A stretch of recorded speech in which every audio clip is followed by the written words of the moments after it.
국민 여러분, 행동하지 않으면 세상은 바뀌지 않습니다. 국민의 생각에 수갑을 채웠다. 정보통신망법 발효에 분노한 이진숙 의원 발언.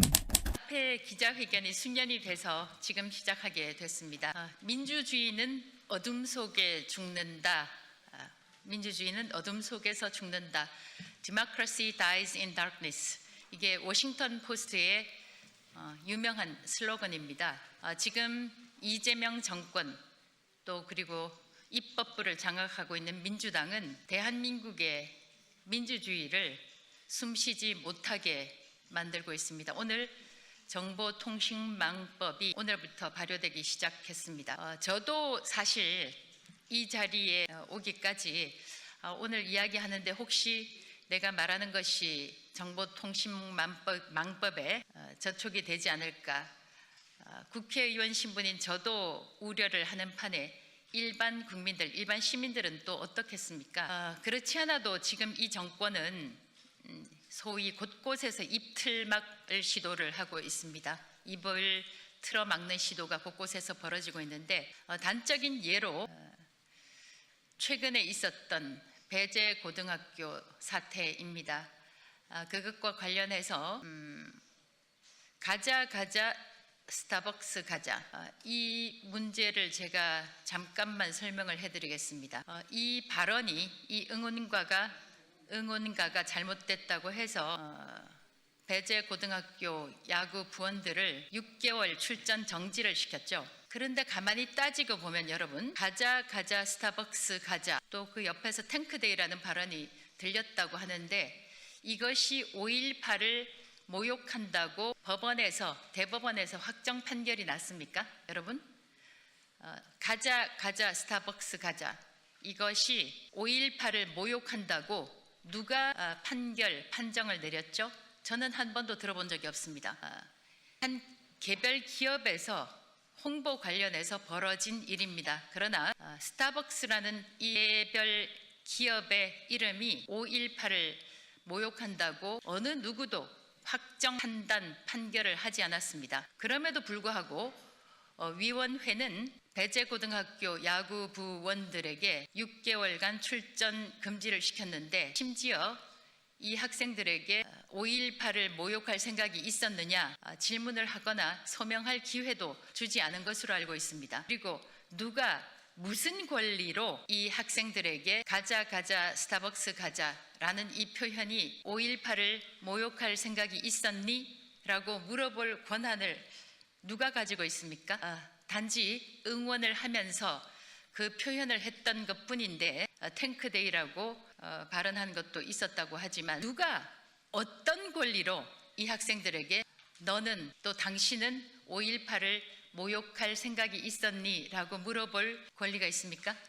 그리고 그 학생들은 답변할 의무가 있습니까? 어떤 범죄가 발생했고 어떤 확정적인 범죄가 있어서 그 학생들을 6개월 출전 금지시켰습니까? 정보통신망법 발효가 되기도 전에 있었던 일입니다. 이제 이 정권은 말 그대로 합법적으로 사람들의 입을 틀어막으려고 하고 있습니다. 법이 발효도 되기 전에 입을 틀어막으려고 시도한 정권인데, 법이 발효가 되면 어떻겠습니까? 국민 여러분들께서, 시민 여러분들께서 이 법에 더 많은 관심을 가져주시고, 도대체 스타벅스라는 단어 하나가 5.18을 모욕하는 것이라면 스타벅스는 한국에서, 대한민국에서 영업을 하면 안 되겠죠. 그리고 어느 누구가 그 학생들을 상대로 해서 당신은 5.18을 모욕할 생각을 가지고 있느냐라고 질문을 할 권리가 있다는 말입니까? 오늘 제 뒤에 서 있는 이 청년들이 이런 문제에 대해서 국민 여러분들께 말씀을 드리고자 합니다. 귀 기울여서 들어주시고 이 무도한 법에 대해서 많은 국민들에게 알려주십시오. 국민 여러분, 행동하지 않으면 세상은 바뀌지 않습니다. 머릿속으로만 생각하고 있으면 국민 여러분 한 개개인의 머릿속에서 멈출 뿐입니다. 행동하는 시민들만이 세상을 바꿀 수 있습니다.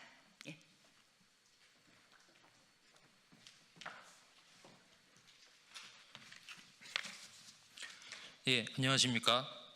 표현의 자유 수호 청년연대와 자유아시아 변호사연대 대표 김자훈 미국 변호사입니다. 오늘 저는 이번 정보통신망법 개정안의 가장 본질적인 문제, 즉 유럽 DSA를 모본으로 한 디지털 검열 구조에 대해 말씀드리고자 합니다. DSA는 Digital Services Act의 약자입니다. 이번 개정안은 단순히 몇몇 악성 게시물이나 허위 정보를 규제하는 법이 아닙니다. 이 법의 핵심은 국가가 직접 모든 게시물을 삭제하는 것이 아니라 국가가 규제의 틀을 만들고 플랫폼이 삭제와 차단을 집행하며 사실확인단체와 분쟁조정기구가 그 과정에 참여하는 구조를 만든다는 데 있습니다. 바로 이것이 유럽연합의 Digital Services Act, 즉 DSA식 규제 모델입니다. 겉으로는 자율규제라고 말합니다. 그러나 실제로는 플랫폼이 법적 위험을 피하기 위해 스스로 더 많이 지우고 더 빨리 차단하고 더 넓게 계정을 제한하게 되는 구조입니다. 국가는 우리가 삭제한 것이 아니다 라고 말할 수 있고 플랫폼은 법적 리스크 때문에 어쩔 수 없었다고 말할 수 있습니다. 사실확인단체는 전문적 판단이라고 말할 것입니다. 그러나 국민이 경험하는 결과는 하나입니다. 게시물은 삭제되고 계정은 제한되며 수익은 차단되고 정치적 반대 의견은 온라인 공론장에서 밀려납니다. 이 문제는 대한민국만의 문제가 아닙니다. 자유아시아 변호사 연대와 함께 활동하는 아시아 각국의 변호사들과 학자들도 이 법이 표현의 자유와 민주주의에 미칠 영향에 대해 깊은 우려를 표하고 있습니다. 실제로 필리핀, 네팔, 인도네시아의 법률가와 시민사회 지도자들은 이미 대한민국 시민들과 청년들을 지지하는 연대 성명을 보내왔습니다. 이 법이 대한민국에서 정착되면 아시아 각국 정부가 허위 정보 대응과 온라인 안전이라는 명분으로 유사한 디지털 검열 구조를 도입하는 위험한 선례가 될 수 있기 때문입니다. 이것은 전통적인 검열보다 더 위험할 수 있습니다. 검열의 책임자가 분명하지 않기 때문입니다. 국가, 플랫폼, 사실확인단체, 분쟁조정기구가 각각 일부 역할만 담당하지만 그 전체 구조는 국민의 표현을 위축시키는 하나의 검열 체계로 작동할 수 있습니다. 특히 허위 조작 정보라는 개념은 정치적 논쟁과 권력 비판의 영역에서 매우 위험합니다. 권력자에 대한 의혹 제기, 정부 정책에 대한 비판, 풍자와 시민적 문제 제기는 처음부터 완전한 증거를 갖추고 이루어지는 경우만 있는 것이 아닙니다. 많은 진실은 시민의 문제 제기와 공개 토론을 통해 드러납니다. 그런데 이 법이 시행되면 국민은 먼저 묻게 됩니다. 이 말이 진실인가? 이 말이 진실인가가 아니라 이 말을 해도 안전한가? 바로 그 순간 표현의 자유는 무너집니다. 대한민국은 정부가 허락한 말만 하는 나라가 되어서는 안 됩니다. 국민은 권력을 비판할 자유가 있고 의혹을 제기할 자유가 있으며 반대할 자유가 있습니다. 이번 정보통신망법 개정안은 즉각 유예되고 재개정되어야 합니다. 우리는 대한민국의 온라인 공론장이 감시와 신고와 삭제의 장이 아니라 자유로운 토론의 장으로 남을 수 있도록 끝까지 싸우겠습니다. 감사합니다.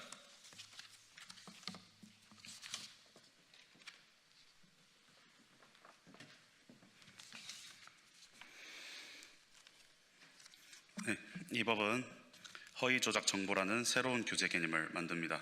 중요한 것은 허위인지 아닌지 결정하는 것은 사실상 정부라는 것입니다. 곧 정무의 입맛대로 국민들의 입에 재갈을 물리는 법안입니다. 우리나라 헌법에서는 표현의 자유를 보장하고 있습니다. 우리나라가 자유민주공화국이 맞다면 법과 제도는 자유를 보장하는 장치가 되어야지 자유를 억제하는 억제기 역할을 해서는 안 됩니다. 또한 정치적 논쟁, 정책 비판, 의혹 제기, 사회적 쟁점에서는 무엇이 허위이고 무엇이 조작인지 쉽게 단정하기 어렵다는 점입니다. 특히 권력자에 대한 의혹 제기나 정부 정책 비판은 시간이 지나면서 사실관계가 밝혀지는 경우가 많습니다. 그런데 초기 단계부터 허위 조작 정보라는 낙인이 찍히면 시민들은 말하기 전에 스스로를 검열하게 됩니다. 국민들이 의심을 가진다면 국가가 증명해 보이면 됩니다. 국민들이 음모론을 가진다면 국가가 해소시켜주면 됩니다. 의심까지 못하게 만드는 이러한 악법으로 국민들의 표현의 자유를 정부가 세운 잣대로 판단하고 심판하게 된다면 다음은 국민들의 어떠한 자유를 빼앗아갈 것입니까? 감사합니다.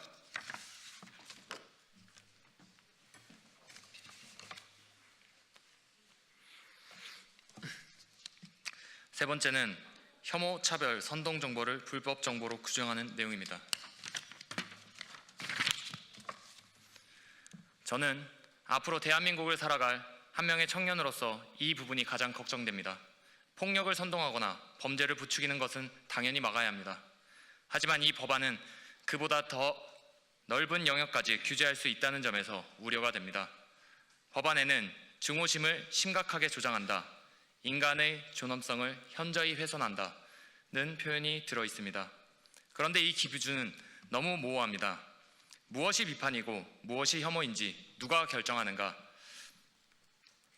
최근 배재교 학생의 사례만 보더라도 정치 및 언론계가 나서서 비판의 결과 6개월 출전 정지가 되며 아이들의 미래는 사라졌습니다. 모 방송인과는 다르게 너무나도 이중적이고 모호한 기준의 사회적 질타였습니다.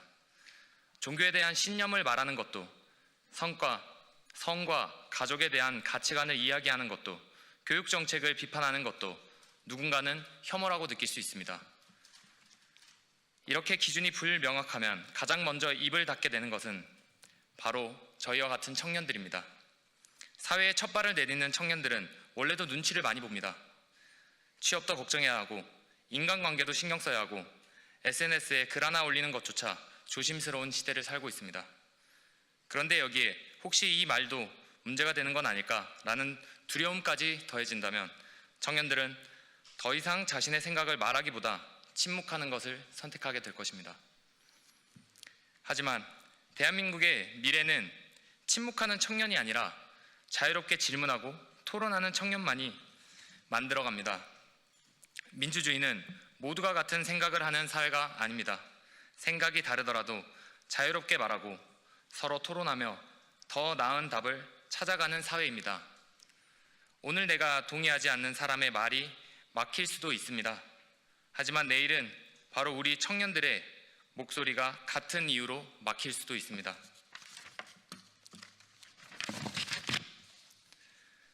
저는 청년들이 눈치를 보며 침묵하는 나라보다 서로 다른 생각도 자유롭게 말할 수 있는 대한민국에서 살아가고 싶습니다.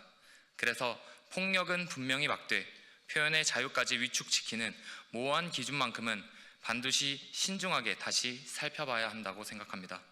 그것이 앞으로 대한민국을 살아갈 청년 세대의 자유를 지키는 길이라 믿습니다. 감사합니다.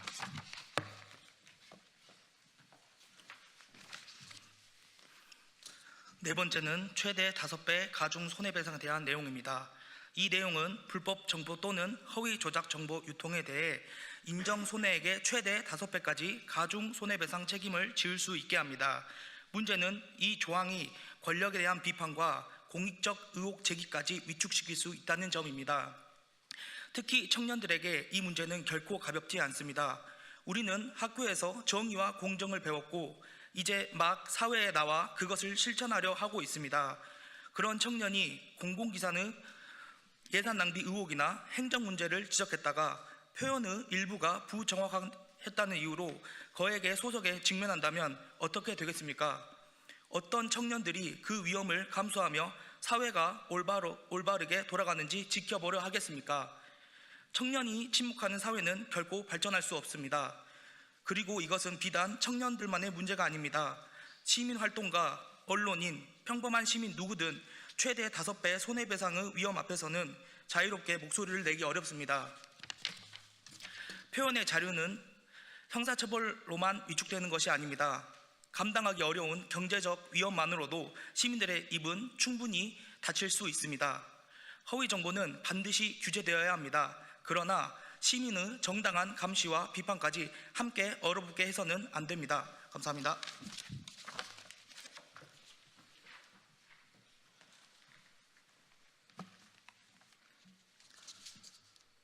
다섯째, 이 법은 구체적인 손해액 입증이 어려운 경우에도 법원이 최대 5천만 원 범위에서 손해액을 정할 수 있도록 합니다.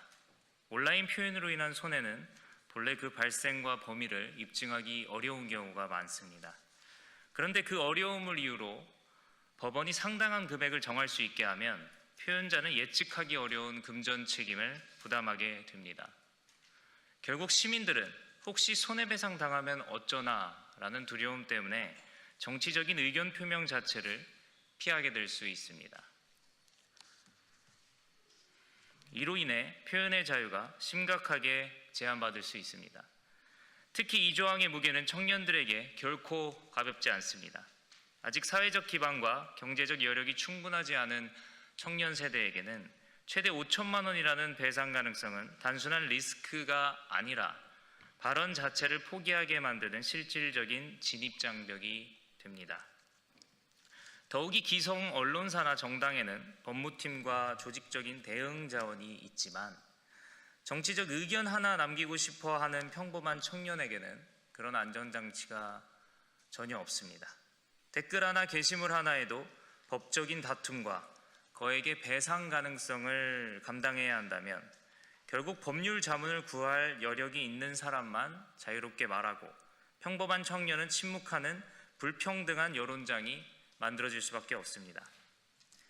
청년 정치 참여는 소수 기성 정치인이 아니라 자기 생각을 공개적으로 밝히고 검증받으며 성장하는 무명의 개인들로부터 시작됩니다. 청년의 정치적 견해는 처음부터 완성된 논리가 아니라 말하고 반박당하고 다시 수정하는 과정을 거치면서 계속 성숙해집니다.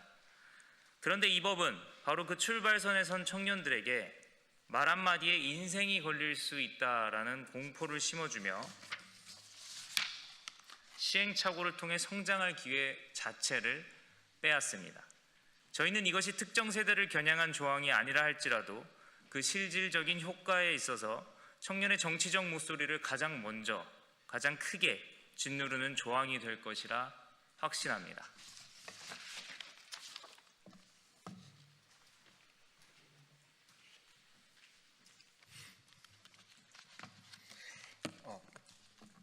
네, 여섯째, 이 법은 유죄 판결이나 손해배상 판결 등을 통해 불법 정보 또는 허위 조작 정보로 인정된 정보를 2회 이상 다시 유통하는 경우 최대 10억 원 이하의 과징금을 부과할 수 있도록 합니다.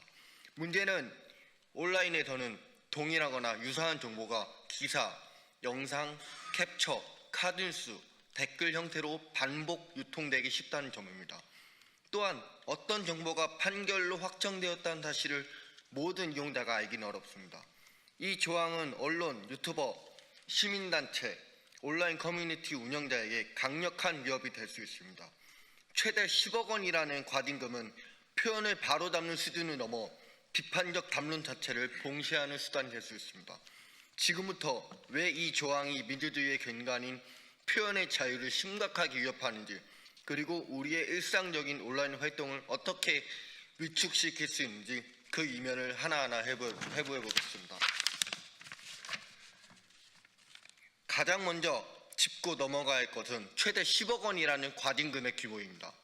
대한민국 법체계에서 10억 원의 과징금이나 벌금은 주로 대기업의 심각한 독점 규제법 위반, 대규모 환경 파괴 또는 중대한 금융범죄 등이나 부과되는 액수입니다.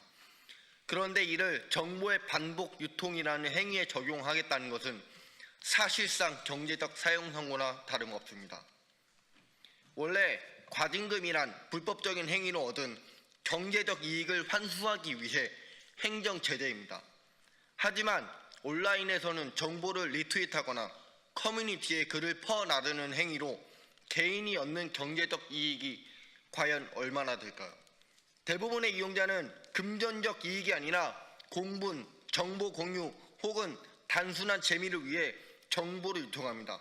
10억 원이라는 천문학적인 기준은 범죄 수익 환수라는 본래의 목적을 벗어나 이 주제에 대해서는 입도 뻥끗하지 말라는 국가적 겁박으로 적용하게 됩니다. 개인 유튜버나 중소 독립 언론사, 시민단체는 단 한 번의 실수로 파산을 이룰 수 있습니다. 법안은 인정된 정보를 다시 유통하는 경우를 처벌한다고 명시되어 있습니다. 하지만 디지털 세계에서는 정보는 고여있는 물이 아니라 끊임없이 모양을 바꾸는 유기체와 같습니다. 포맷의 진화는 최초의 정보가 텍스트 기사였다고 가정해 봅시다. 이것이 온라인에 퍼지면서 누군가는 핵심만 요약해서 카드뉴스로 만들고 다른 누군가는 AI 음성을 입혀 쇼트 영상을 제작합니다.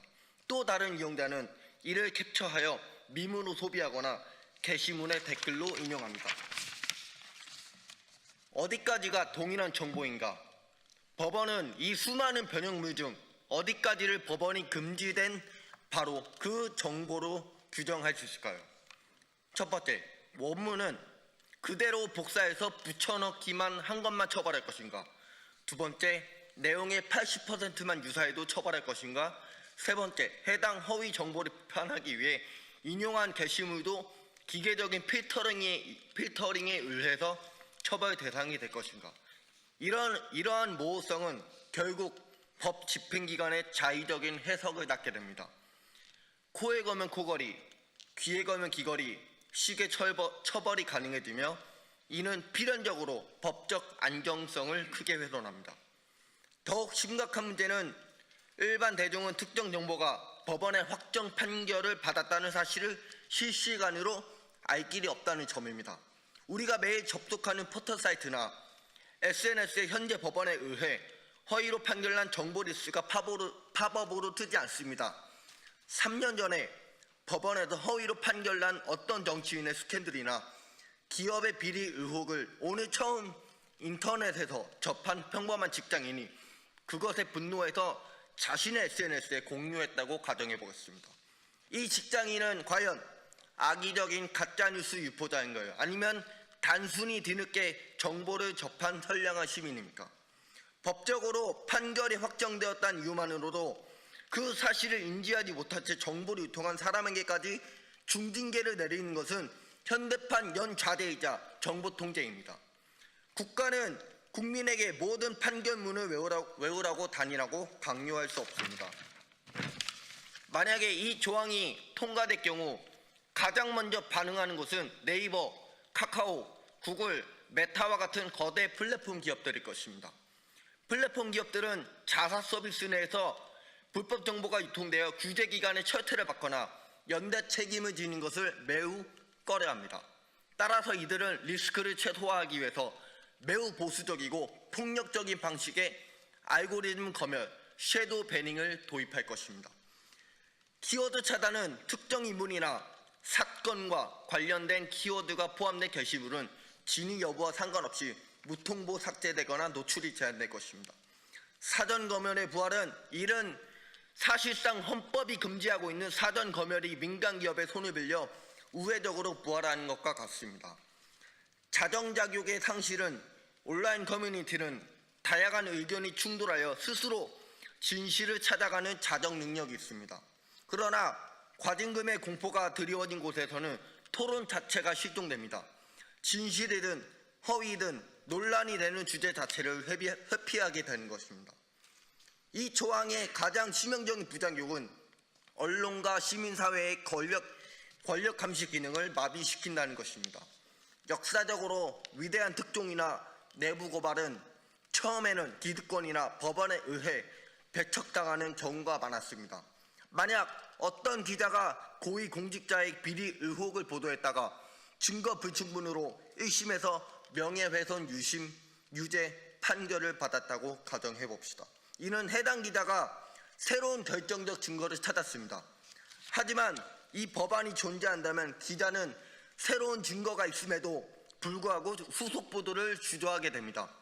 이미 한번 유죄로 판결난 정보를 다시 유통하는 꼴이 되어 언론사가 10억 원의 과징금을 받고 폐간될 수 있기 때문입니다. 자본과 권력을 가진 이들은 이 조항을 적극적으로 악용할 것입니다. 자신들에게 불리한 의혹이 제기되면 우선 막강한 변호인단을 꾸려 법원의 1차 판결을 받아냅니다. 그 후 이 조항을 통해 방패 삼아서 이미 법원에서 허위로 판결 났으니까 이 사건에 대해 다시 언급하는 자는 모두 10억 원의 과징금 대상이다라고 언론과 대중의 입을 완전히 틀어막을 수 있게 됩니다. 이는 진실의 확정이 아니라 진실에 대한 독점을 권력자에게 쥐어주는 꼴입니다. 법리적인 관점에서도 이 조항은 헌법상 과잉금지 원칙을 정면으로 위배할 소지가 다분합니다. 목적의 정당성은 가짜뉴스와 불법 정보를 근절하겠다는 목적 자체는 정당할 수 있습니다. 수단의 적합함은 과징금을 물리는 것이 유통을 막는 수단이 될 수 있습니다. 침해의 최소성은 하지만 과연 10억 원이라는 액수와 반복 유통이라는 포괄적 규제가 최소한의 침해인가? 전혀 그렇지 않습니다. 정보의 삭제 요구나 정정보도, 반론권 보장 등 덜 침해되는 수단이 얼마든지 존재함에도 불구하고 곧바로 금전적 철퇴를 내립니다. 이 조항으로 얻게 되는 가짜뉴스 확산 방지라는 공익보다 언론의 자유가 위축되고 국민의 알 권리가 침해되는 사익의 침해가 비교할 수 없을 정도로 큽니다. 결론은 교각설우에 우를 범하지 않으려면 정리하겠습니다. 확정 판결 후 반복 유통 시 최대 10억 원의 과징금을 부과하겠다는 조항은 반대를 잡기 위해 초과 삼간을 다 태우는 덕입니다. 온라인상의 악의적인 허위 조작 정보가 사회적 문제 대고가 되고 있는 것 사실입니다. 선거에 개입하거나 무고한 개인의 인격을 살인하는 수준의 가짜뉴스는 분명히 근절되어야 합니다. 하지만 그 해결책이 비판적 목소리에 대한 무차별적인 경제적 처벌이 되어서는 안 됩니다. 우리가 집중해야 할 것은 징벌이 아니라 플랫폼의 투명성 강화와 시민의 미디어 리터러시 교육입니다. 플랫폼 알고리즘이 자극적인 가짜뉴스를 추천하지 못하게 막고 허위정보 결에 팩트체크 정보를 병기하는 방식 등 기술적이고 제도적인 우회로를 먼저 고민해 봐야 합니다. 어떤 정보가 진실인지 거짓인지 국가와 법원이 영원히 독점할 수는 없습니다. 오늘의 거짓이 내일의 진실이 되기도 하고 어제의 진리가 오늘의 반박이 되기도 하는 것이 바로 민주주의 사회의 측면입니다.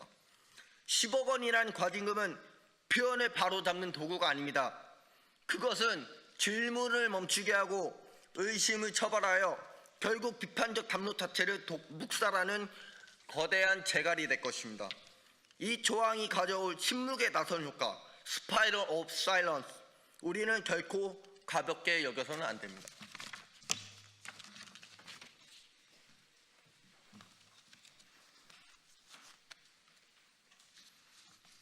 먼저 질문을 한번 드려보겠습니다. 어른이란 대체 무엇입니까? 단순히 나이만 먹고 높은 자리에 오르면 그것이 어른입니까? 우리는 어릴 때 부모님으로부터 할머니, 할아버지로부터 가정교육을 받고 자랐습니다. 나쁜 짓 하지 말라고, 거짓말 하지 말라고, 적어도 앞과 뒤가 다른 사람은 되지 말라고 그렇게 배우면서 자랐습니다. 그런데 성인이 되면서 알게 된 우리 세상의 민낯은 전혀 그렇지 못했습니다. 우리가 생각하는 진정한 어른은 자신의 말과 행동에 끝까지 책임을 지는 사람입니다. 하물며 5천만 국민을 대표하는 그 지도자라면 책임의 무게는 비할 바가 없어야 합니다. 오늘부터 정보통신망법 개정안이 시행됩니다. 가짜뉴스로부터 피해자를 보호하겠다고 합니다. 잘못이 있다면 처벌하는 것이 맞습니다. 하지만 저는 묻고 싶습니다. 온라인에서 조직적으로 여론을 조작하는 특정 세력은 왜 침묵합니까? 방송에서 극단적 혐오를 쏟아내던 이들, 청년들을 탱크로 밀어버려야 한다던 그분들은 지금 어디서 무엇을 하고 있습니까? 그분들 역시도 똑같은 잣대로 처벌하실 생각인가요? 대통령과 그 가족부터가 특정 지역을 비하하고 참사를 당한 유가족들을 조롱하던 사람들로 저는 알고 있습니다. 당신들의 행동은 괜찮고 국민들의 정당한 비판은 처벌의 대상입니까? 조금이라도 마음에 들지 않으면 국민의 입에 재갈을 물리려는 당신들을 우리가 어찌 어른이라 부르고 국민의 대표로 인정할 수 있겠습니까? 자신들의 정치적 이익을 위해서 선동과 비하를 일삼던 이들이 대체 누구였습니까? 바로 지금 권력의 정점에 서 있는 당신들 아닙니까? 청년이 미래라고 말은 번지르르하게 하면서 청년들이 무엇을 원하는지 단 한 번이라도 진심으로 귀 기울여 들어본 적 있으십니까? 단 하나라도 청년들을 위한 정책 내보신 적 있으십니까? 국민들의 절규를 음모론으로 치부하고 법의 잣대로 찍어 누르는 행태가 당신들이 말하던 공정이고 정의라고 할 수 있습니까? 책임 없는 권력은 독재일 뿐입니다.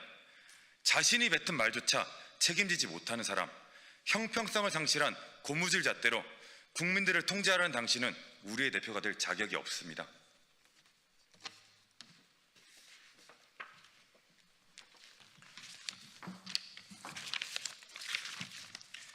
예, 마지막으로 12개 청년 단체들을 대표해서 제가 성명서를 읽을 텐데요. 여기 있는 기자분들께 부탁드리고 싶은 거는 여기 청년들이 서울, 경기뿐만 아니라 충청권, 영남권, 호남권, 그리고 부산, 전국 각지에서 오늘 이것 때문에 올라왔습니다. 그래서 저희가 전달하고자 하는 목소리를 이렇게 잘 전달해 주셨으면 좋겠습니다. 임진왜란 때 일본이 조선을 침범하면서 내세운 명분은 정명가도, 즉 명나라를 정벌할 테니 길을 빌려달라는 거였습니다. 이 법도 똑같습니다. 우리가 안전을 보장해 줄 테니 너희가 표현의 자유를 헌납해라. 그러면 모두가 안전해진다. 이렇게 말했습니다. 그러나 임진왜란 때 동래부사 송상현은 만 40세, 저희와 크게 차이나지 않습니다. 전사이 가도난, 싸워 죽기는 쉬우나 길을 빌리기는 어렵다. 이렇게 말했습니다. 저희 청년들도 이런 법의 악법들에 위축되지 않고 끝까지 저항할 것입니다. 여러분들이 저희를 위하여 좋은 기사 잘 써주시기를 부탁드리겠습니다. 예, 그럼 성명서 낭독하겠습니다. 자유아시아 변호사연대, 대구 경북 청년 커뮤니티, 대전 애국 청년연합, 자유수호연대, 호남 우파 친구들, 충청 애국 청년연합, 브라이트 자유 청년연대, 보스, 표현의 자유 수호 청년연대, 한국공화 청년연합, 민초결사대, 청주 패트리어츠 공동성명서. 국민이 말하는 법을 바꾸기 시작했다. 정보통신망 이용 촉진 및 정보보호 등에 관한 법률 개정은 즉각 유예 재개정되어야 한다. 2026년 7월 7일 오늘부터 시행되는 정보통신망 이용 촉진 및 정보보호 등에 관한 법률 개정이 이미 국민의 표현을 위축시키고 있다. 각종 온라인 커뮤니티와 맘카페에는 이른바 7월 7일을 극복하는 법이 공유되고 있다. 국민들은 이제 자신의 의견을 분명히 말하기보다 뭐뭐라고 주장한다, 뭐뭐라는 소리가 들린다는 식으로 처벌을 피하는 표현법을 고민하고 있다. 이것이야말로 이 법의 가장 심각한 문제다. 법이 시행되기 전임에도 국민은 이미 스스로 입을 막고 있다. 표현의 자유 침해는 언제나 체포와 처벌의 모습으로만 오지 않는다. 국민이 정부의 눈치를 보고 플랫폼의 삭제 기준을 두려워하며 정치적 의견 표현을 포기하게 만드는 것 자체가 이미 위축 효과다. 개정 정보통신망 이용 촉진 및 정보보호 등에 관한 법률은 일정한 요건 하에 온라인상 불법 정보 또는 허위 조작 정보 유통에 대해 인정 손해액의 최대 5배까지 가중 손해배상 책임을 지울 수 있도록 하고, 대규모 정보통신 서비스 제공자에게 신고 접수, 삭제, 차단, 노출 제한, 계정 제한, 수익화 제한 등 광범위한 조치 체계를 부여한다. 문제는 허위 조작 정보, 공공의 이익 침해, 부당한 이익 등 핵심 개념이 정치적 논쟁 영역에서 얼마든지 자의적으로 해석될 수 있다는 점이다. 더 큰 문제는 이 법이 국가가 직접 모든 게시물을 검열하는 방식이 아니라 국가, 플랫폼, 사실확인단체, 분쟁조정기구가 결합한 분산형 검열 구조를 만든다는 점이다. 국가는 법과 감독체계를 만들고 플랫폼은 법적 위험을 피하기 위해 선제적으로 삭제, 차단할 요인을 갖게 되며, 사실확인단체는 무엇이 허위인지 판단하는 중공적 권위로 기능할 수 있다. 분쟁조정기구는 사후구제 절차처럼 보이지만 이미 삭제되고 제한된 표현을 뒤늦게 다투게 하는 절차에 그칠 위험이 크다. 결국 누구도 검열의 최종 책임자라고 말하지 않을 것이다. 국가는 플랫폼의 자율조치라고 하고, 플랫폼은 신고와 법적 리스크 때문이라고 하며, 사실확인단체는 전문적 판단이라고 말할 것이다. 그러나 그 결과는 하나다. 국민의 게시물은 삭제되고 계정은 제한되며 수익은 차단되고 정치적 반대 의견은 온라인 공론장에서 밀려난다. 특히 2030 세대를 중심으로 확산되는 온라인 검열 공포는 이 법이 추상적인 법률 논쟁이 아니라 현실의 시민 자유 문제임을 보여준다. 청년들은 정당 가입이나 집회 참여보다 SNS 글쓰기, 댓글, 좋아요, 공유를 통해 정치적 의사를 표현하는 경우가 많다. 이런 세대가 댓글 쓰기 겁난다고 느끼는 순간 민주주의의 기초인 시민 참여는 조용히 무너진다. 정부와 여당은 이 법이 가짜뉴스와 악성 콘텐츠를 막기 위한 것이라고 주장한다. 그러나 허위정보 대응이라는 명분이 권력 비판을 봉쇄하는 도구가 되어서는 안 된다. 권력자에 대한 의혹 제기, 풍자, 정치적 비판, 시민단체의 문제 제기, 유튜버와 온라인 커뮤니티의 여론 형성은 자유민주주의 사회에서 보호되어야 할 핵심적 표현이다. 우리는 허위사실 유포와 악의적 인격권 침해를 옹호하지 않는다.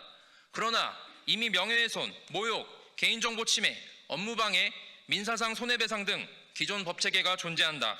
그럼에도 불구하고 모호한 허위 조작정보 개념을 앞세워 플랫폼에 광범위한 삭제 차단 권한을 부여하고 사실 확인 단체와 행정기관의 지원 체계를 결합하는 것은 명백한 과잉입법이다.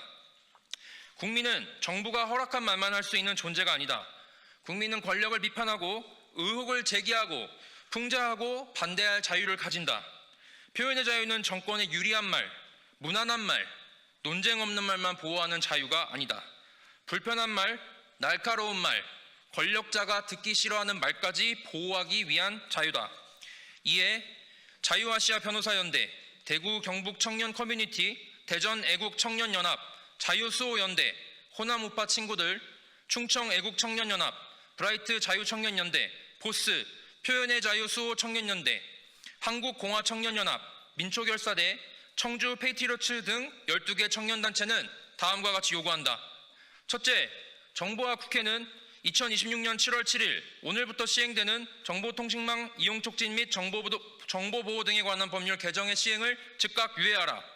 둘째, 허위 조작 정보 개념을 통째로 재검토하고 표현의 자유를 침해할 수 있는 모호한 규제 개념을 삭제하거나 엄격히 제한하라. 셋째, 대규모 정보통신 서비스 제공자를 사실상 표현 심사자와 검열 집행자로 만드는 구조를 폐기하라. 넷째, 정부 지원 체계와 연결될 수 있는 사실 확인 단체가 정치적 판단의 주체로 기능하지 못하도록 독립성, 투명성, 책임성, 반론권을 실질적으로 보장하라. 다섯째, 삭제, 차단, 노출 제한, 계정 제한, 수익화 제한 등 중대한 표현 제한 조치에는 사후적 형식 절차가 아니라 실질적 이의제기권과 사법적 통제를 마련하라. 여섯째, 국회는 청년 세대와 온라인 이용자들의 위축 효과를 정면으로 인정하고 공개 공청회와 사회적 논의를 거쳐 전면 재개정 절차에 착수하라. 지금 필요한 것은 국민에게 말 조심하라고 겁을 주는 법이 아니다. 국민이 권력을 두려워하지 않고 말할 수 있도록 보장하는 법이다. 우리는 정보통신망 이용 촉진 및 정보보호 등에 관한 법률 개정이 대한민국 온라인 공론장을 자유로운 토론회장이 아니라 감시와 신고와 삭제의 장으로 만들 것을 강력히 우려한다. 정부와 국회는 즉각 헌법의 자리로 돌아오라. 표현의 자유를 중대하게 침해할 소지가 있는 위헌적 입법은 시행되어서는 안 된다. 2026년 7월 7일 자유아시아 변호사연대, 대구 경북 청년 커뮤니티, 대전 애국 청년연합, 자유수호연대, 호남 우파 친구들, 충청 애국 청년연합, 브라이트 자유 청년연대, 보스, 표현의 자유 수호 청년연대, 한국공화 청년연합, 민초결사대, 청주 페이트리어츠 일동. 감사합니다.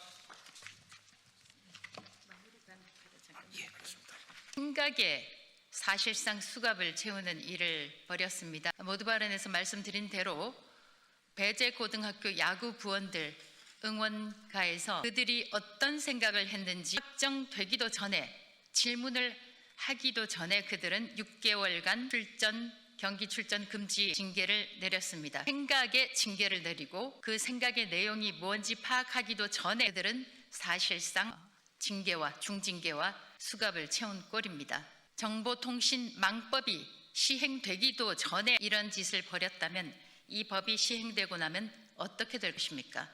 국민 여러분들께서 관심을 가져주시고 청년들이 주장하는 대로 꼭 이 법이 개정될 수 있도록 많은 관심 가져주시기 바랍니다. 단 하나 아이러니는 오늘부터 많은 민주당 정치인, 좌파 정치인들이 12.3 내란이라고 표현하는 것이 어떻게 변화될지 지켜보도록 하겠습니다. 대한민국은 3심제이고 지금 4심제로 바뀌었나요? 재판 소원제 때문에 내란이라는 것이 확정되지도 않았는데 많은 사람들이 12.3 계엄을 12.3 내란이라고 불렀고 제가 출연했던 한 방송사의 기자는 본인은 12.3 내란이라고 생각한다. 이렇게 내란이다. 이런 식으로 주장을 했는데 어떻게 바뀔지 모르겠습니다. 그리고 윤석열 대통령에 대해서는 내란범이라고 하던 수많은 정치인들이 앞으로 어떻게 발언을 변화시킬지 지켜보겠습니다. 다시 한번 강조합니다. 민주주의는 어둠 속에서 죽는다. 민주주의는 어둠 속에서 죽습니다. 감사합니다. 고맙습니다. 여러분의 생각은 어떠신가요? 도움이 되셨다면 좋아요와 구독, 알림 설정 부탁드립니다.